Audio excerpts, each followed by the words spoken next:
Hey folks, welcome back to the channel. Happy Catty Crypto here. So I hope you enjoyed the schlup I put back in.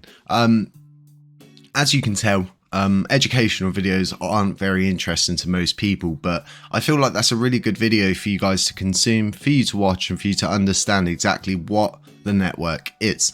So moving over to the man, the myth, the guy that everyone claims to be doing all these crazy things, has put out a retweet from the block. And the block have put an article out explaining that South Korea court dismisses arrest warrant for Terraform Labs employee. So I'm not going to go through it, but it's really interesting to see that, you know, now the news is reversing all of a sudden and, oh, you know, this has been dismissed. And this is exactly why news articles are dangerous in themselves. But the most important thing is none of this affects Lunar Classic as a whole.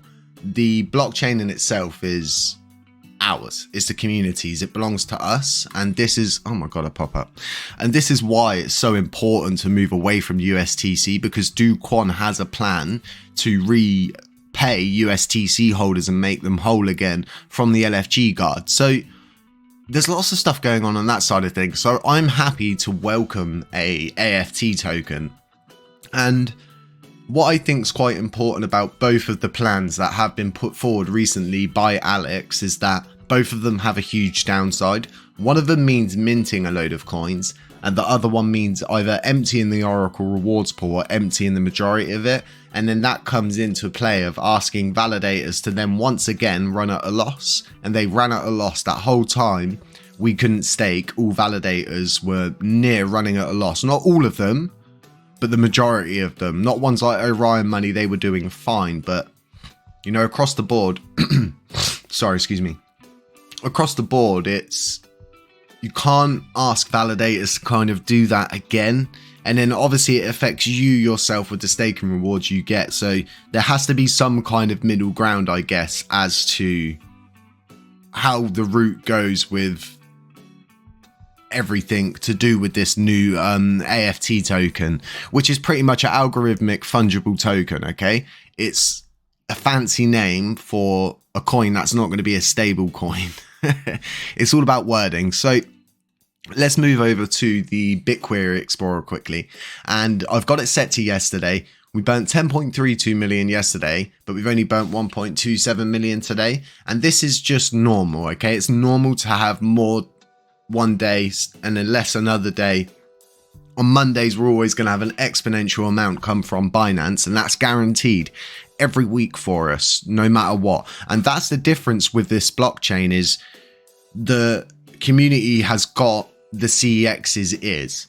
Okay, we're not relying on devs to do these kind of things for us, or, you know, relying on devs to get us listings in places. We're just doing this ourselves. We are the community, we are the movement, and we are doing things. That much is clear, because we managed to get Binance to commit to a huge burn. And a lot of people ask, you know, when will that be till? And it's until further notice, meaning that they haven't set an end date, and, you know, they likely won't, in my opinion. Why do I think that? Well, I believe that if Binance back out of what they've got themselves into now, the uproar is going to be huge. The amount of people withdrawing their coins because they backed out of it, they're just, you know, it's not going to end well for them. So I think they thought this well out before they've actually committed to it, and understand that, you know, maybe they've got themselves involved in something that they won't be able to back out of, and that they are fully committed to it. So crazier things have happened in crypto, and I think Binance doing what they've done is not one of the craziest ones, because I've always said this from the beginning. Binance has a plan.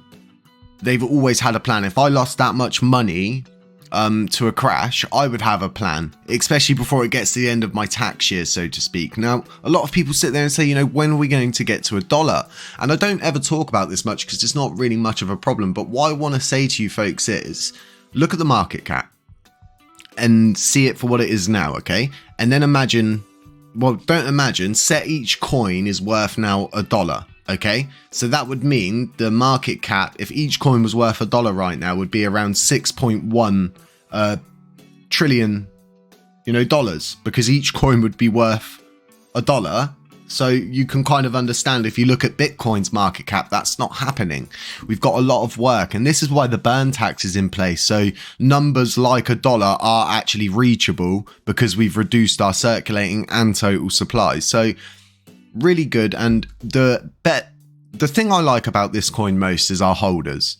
You know, our holders are really well balanced. Even on here, they're really well balanced. And we know CoinMarketCap's not the most reliable of data, but, you know, it's really good. It's really well balanced. So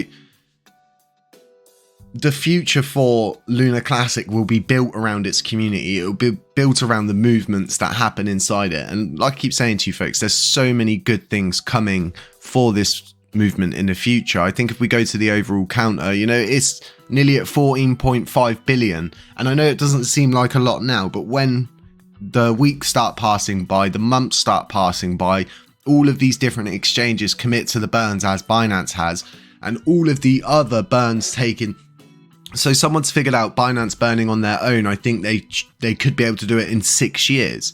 So imagine adding all of the on-chain burning, all of the other people that are burning. And I've explained to you, like, if an influencer like Connor Kenny's coming back and get involved, then we're attracting the right kind of people back. And that's what we want to see in crypto.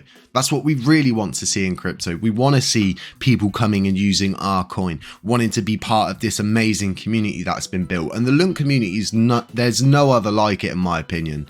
This is a community built from nothing but trust, solidarity in one another, kinship, and everything like that. We're all here for one another, and it doesn't get much simpler than that. It surprises me that this hasn't happened before, but I think what's happened is greed gets the better of people, money and emotions take over, and then it's just another pump and dump scheme to most people, because everybody just thinks to themselves, it's just another pump and dump scheme. Why should I trust this one? Why are you any different to the last coin I invested in that I lost money in? So very interesting to see the content that's going around on YouTube. A lot of clickbait stuff, and as you guys know, we just don't do that here. We're here to provide good, reliable, sourceful content. And on the Terra Rebels front, it just seems like everybody's knuckling down and really trying to figure out how best to implement this AFT token.